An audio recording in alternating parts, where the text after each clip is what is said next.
নাগরিক ঐক্যের সভাপতি মাহমুদুর রহমান মান্না ঋণ খেলাপি থাকছেন। বুধবার বিচারপতি মোহাম্মদ বজলুর রহমান ও বিচারপতি মোহাম্মদ মঞ্জুর আলমের হাইকোর্ট বেঞ্চে ঋণ খেলাপির তালিকা থেকে নিজের নাম বাদ দেওয়ার আবেদন নিয়ে আসেন। সব শুনে হাইকোর্ট মান্নার রিট খারিজ করে দেন। এর ফলে নির্বাচনে আর অংশ নিতে পারবেন না মান্না। তবে হাইকোর্টের আদেশের বিরুদ্ধে চেম্বার আদালতে যেতে পারবেন তিনি। তবে আগামী 3 দিন ছুটি থাকায় তিনি আপিল করতে পারবেন না। ফলে 28 তারিখের আগে ঋণ খেলাপির তালিকায় থাকবে তার নাম।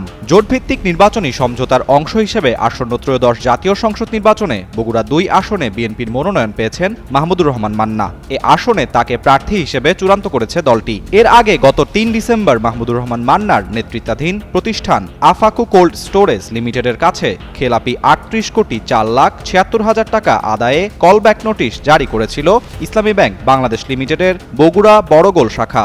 মান্না ও তার 2 অংশীদারের ঠিকানায় পাঠানো হয় এই নোটিশ। গত 18 ডিসেম্বরের মধ্যে বকেয়া পরিশোধের নির্দেশ দেওয়া হয়। নির্ধারিত সময়ের মধ্যে পরিশোধ না করলে তাদের বিরুদ্ধে আইনগত ব্যবস্থা নেওয়া হবে বলে উল্লেখ করা হয়েছিল।